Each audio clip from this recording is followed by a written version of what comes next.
Administrator बल्दिया शर्की सैयद शकील अहमद के sir एक और अजीम सहरा चढ़ गया। कोविड-19 में रुक जाने वाले हज कुरानदाजी को बहाल कर दिया गया है।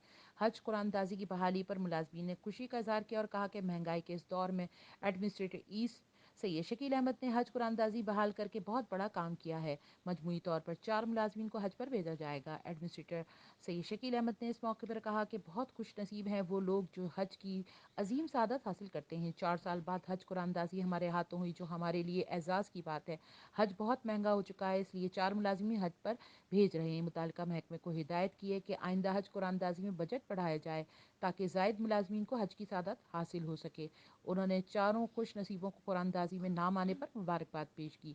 हज कुरानदाजी के बाद उन्होंने फैज़ान मदीना का दौरा किया और वहाँ मौलाना याकूब अत्तारी व दीगर से मुलाकात की और इनसे रमज़ान मुबारक में बल्दियाती खदमात की फरहमी की बाबत दरियाफ्त किया और कहा कि माह मुबारक में डीएमसी ईस्ट की जानिब से उन्हें जो भी बल्दियाती सहूलियात दरकार होंगी उसे फराहम किया जाएगा और बताया कि डीएमसी ईस्ट ने ज़िला शर्की की हर मस्जिद व मरगा पर बैनर आवेजा कर दिए हैं जिस पर हर महकमे की शिकायत दर्ज कराने के लिए नंबर्स मौजूद हैं ताकि रमज़ानुल मुबारक में नमाजियों को किसी किस्म की बल्दियाती लिहाज से मुश्किल का सामना न करना पड़े। इस मौके पर उनके हमरा फोकल पर्सन इम्तियाज़ भुट्टो, डायरेक्टर तौकीर अब्बास, खुर्शीद अली, डायरेक्टर आसिफ अजीम, हैदर, मोहम्मद अकरम, जाम, रिजवान और इंचार्ज राव शमशाद व दीगर भी मौजूद थे।